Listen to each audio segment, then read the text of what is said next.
Hello Telugu investors, ఈరోజు మరొక కొత్త వీడియోతో మీ ముందుకు వచ్చేసాను. మనందరికీ బంగారం అంటే చాలా ఇష్టం, మరీ ముఖ్యంగా భారతీయులకు, అందులో కూడా మహిళలకు, భారతీయ మహిళలకు. సో బంగారం అనేటటువంటిది మనము ఉన్నటువంటి ఇన్వెస్ట్మెంట్ చేయడానికి ఉన్నటువంటి అసెట్స్ క్లాసెస్లో అది కూడా ఒక అసెట్ క్లాస్. సో ఈ బంగారం అనేటటువంటిది ఇన్వెస్ట్మెంట్ పరంగా ఏ విధంగా రిటర్న్స్ ఇచ్చింది అనేటటువంటి విషయాన్ని ఈ యొక్క వీడియోలో మనం విశ్లేషణాత్మకంగా తెలుసుకుందాం. So gold story as an asset class 2024లో మనం గమనించినట్లయితే నవంబర్ చివరి వరకు గోల్డ్ అనేటటువంటిది 27% రిటర్న్ ఇచ్చిందనమాట. సో ఇది 2010 సంవత్సరం నుంచి కనుక చూసుకుంటే హయ్యెస్ట్ రిటర్న్గా చెప్తున్నారు. సో ఈ 27% రిటర్న్ అనేటటువంటిది కూడా మన నిఫ్టీ 50 ఏదైతే ఉందో ఆ నిఫ్టీ 50 ఇచ్చినటువంటి రిటర్న్ కంటే కూడా అధికంగా ఉంది అనేటటువంటిది ఇక్కడ గమనించదగినటువంటి విషయం. సో గోల్డ్ అనేటటువంటిది, బంగారం అనేటటువంటిది సాధారణంగా ఇన్ఫ్లేషన్ తర్వాత ప్రెజర్స్ ఇవన్నీ ఉంటాయి కదా, వాటికి ఒక సేఫ్ హ్యావెన్గా భావిస్తారనమాట ప్రపంచవ్యాప్తంగా. సో ఈ యొక్క గోల్డ్ ఏదైతే 2024లో పర్ఫార్మెన్స్ చూపించిందో, గోల్డ్ 2025వ సంవత్సరంలో కూడా అటువంటి సిమిలర్ ర్యాలీ చూపించడానికి అవకాశం ఉంది అని నిపుణులు చెప్తున్నారు. సో అయితే ఈ 2025లో గోల్డ్ యొక్క పర్ఫార్మెన్స్ ఎలా ఉంటుందనే దానికి వేరియస్ జియో పొలిటికల్ అంటే భౌగోళిక తర్వాత రాజకీయమైనటువంటి అనేక అంశాలు కూడా దాని మీద ఆధారపడి ఉంటాయని మనం చెప్పవచ్చు. సో మరి గత సంవత్సరం గోల్డ్ ప్రైసెస్ ఇంతగా పెరగడానికి ఉన్నటువంటి ప్రధానమైనటువంటి 3 కారణాలను కూడా మనం గమనించినట్లయితే, మిడిల్ ఈస్ట్లో ఇజ్రాయెల్ ఇరాన్ యొక్క టెన్షన్స్, అంటే అక్కడ వారు, తర్వాత ఇరాన్ యొక్క ప్రాక్సీస్, ఇజ్రాయెల్తో చేస్తున్నటువంటి వారు, ఇవన్నీ ఒక కారణం అయితే, రష్యా ఉక్రెయిన్ వార్ ఇది రెండవ కారణం. అదేవిధంగా బషర్ అల్ అసాద్ రిజైమ్ ఏదైతే సిరియాలో పడిపోయిందో అది కూడా, అంటే ఇవన్నీ కూడా ఏంటంటే ఒక అస్థిరత దిశగా పయనిస్తుందేమో అన్నటువంటి సందేహాలకు ఊతం ఇవ్వడం కారణంగా కూడా బంగారం యొక్క ధరలు, అంటే బంగారం ఎప్పుడు కూడా అనిశ్చితమైనటువంటి పరిస్థితుల్లో ఒక సేఫ్ ఇన్వెస్ట్మెంట్, అంటే సేఫ్ ఆస్తి మాదిరి భావిస్తారు కాబట్టి, సో ఈ అనిశ్చిత పరిస్థితులు ఏర్పడ్డాయి కాబట్టి ఎక్కువ మంది బంగారానికి ప్రిఫరెన్స్ ఇవ్వడం అనేటటువంటిది జరిగింది. అంతేకాకుండా మన రిజర్వ్ బ్యాంక్ ఆఫ్ ఇండియా లాంటి సెంట్రల్ బ్యాంక్స్, అంటే ప్రపంచవ్యాప్తంగా ఉన్నటువంటి సెంట్రల్ బ్యాంక్స్ అంతా కూడా సో అధిక మొత్తంలో గోల్డ్ను పర్చేజ్ చేయడం జరిగిందనమాట. సో భవిష్యత్తులో కూడా ఈ ట్రెండ్ కొంత కంటిన్యూ అవుతుంది అనేటటువంటి అంచనాలు ఉన్నాయి. తర్వాత మన యుఎస్ ఫెడ్ రిజర్వ్ ఏదైతే రేట్ కట్స్ చేసిందో అది కూడా గోల్డ్ ఒక అట్రాక్టివ్ ఇన్వెస్ట్మెంట్ ఆప్షన్ కావడానికి ఒక కారణమైందనమాట.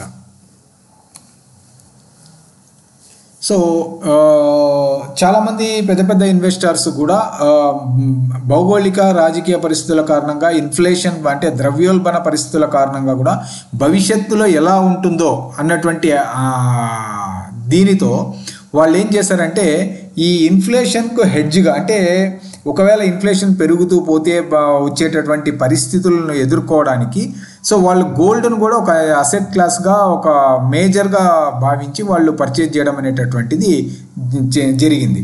సో దీని కారణంగా కూడా గోల్డ్ యొక్క ధరలు పెరిగాయి.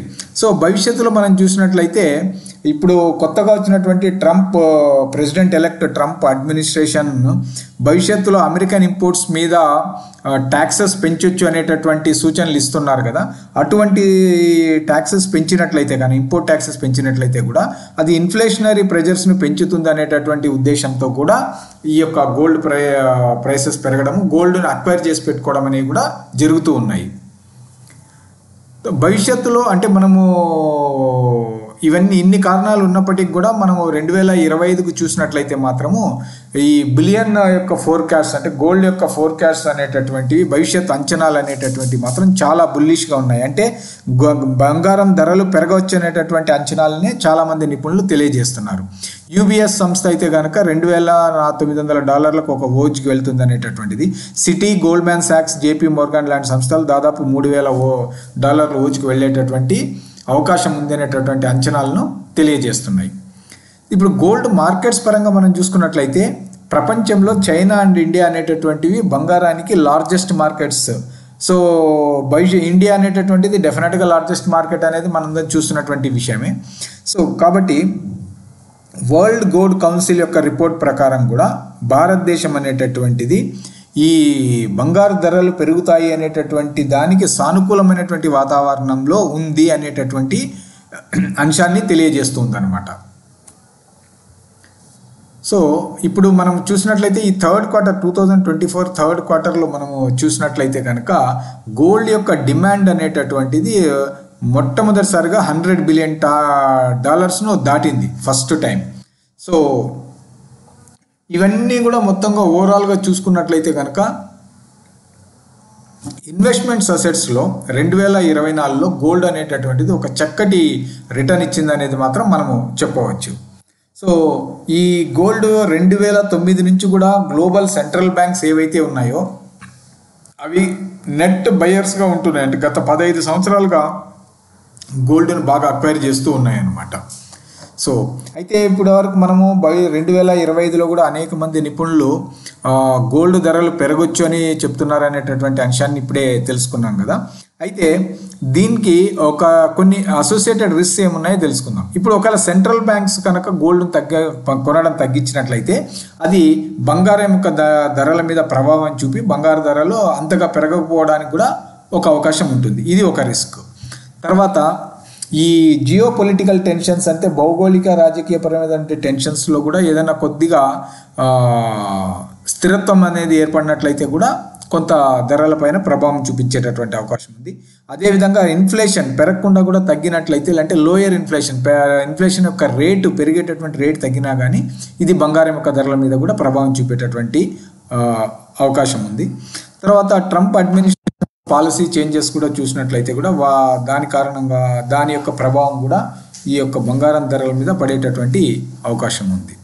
సో ఇది ఫ్రెండ్స్ మన గోల్డ్ బంగారానికి సంబంధించినటువంటి విశ్లేషణ. సో ఓవరాల్గా మనము చూసుకున్నట్లయితే కనుక సో ఈ గోల్డ్ అనేటటువంటిది గత సంవత్సరంలో ఒక చక్కటి రిటర్న్ ఇచ్చిన అనేటటువంటి విషయాన్ని మనకు స్పష్టమవుతుంది. So as an investment asset class కూడా ఇది ఒక రకంగా బాగా మంచి రిటర్న్స్ ఇచ్చిందని మనం చెప్పుకోవచ్చు. సో భవిష్యత్తులో కూడా అంటే 2025 సంవత్సరంలో కూడా అటువంటి అంచనాలే ఉన్నప్పటికీ కూడా మనం ఎప్పటికప్పుడు మార్కెట్ యొక్క పరిస్థితులను అంచనా వేసుకుంటూ మనం భవిష్యత్తులో చూడవలసి ఉంటుంది. సో ఈ వీడియో మీకు నచ్చిందని భావిస్తాను. ఒకవేళ మీరు ఈ గోల్డ్కు సంబంధించినటువంటి ఇన్వెస్ట్మెంట్ అసెట్ క్లాస్ యొక్క అనాలిసిస్ మీకు నచ్చింది అని అనుకుంటే కనుక దయచేసి లైక్ చేయండి. మీ యొక్క అభిప్రాయాలను కామెంట్స్ రూపంలో తెలియజేయండి. సో ఈ వీడియో మీ యొక్క ఫ్రెండ్స్ తర్వాత మీకు తెలిసినటువంటి వాళ్ళకు యూస్ఫుల్గా ఉంటుంది అనుకుంటే కూడా దయచేసి షేర్ చేయండి. ఛానల్కు సబ్స్క్రైబ్ చేసుకోవడం మాత్రం మర్చిపోకండి. So thank you Telugu investors. మీ అందరి ఆదరాభిమానాలను తెలుగు ఇన్వెస్టర్స్ ఛానల్ చూరగొంటుందని ఆశిస్తాను.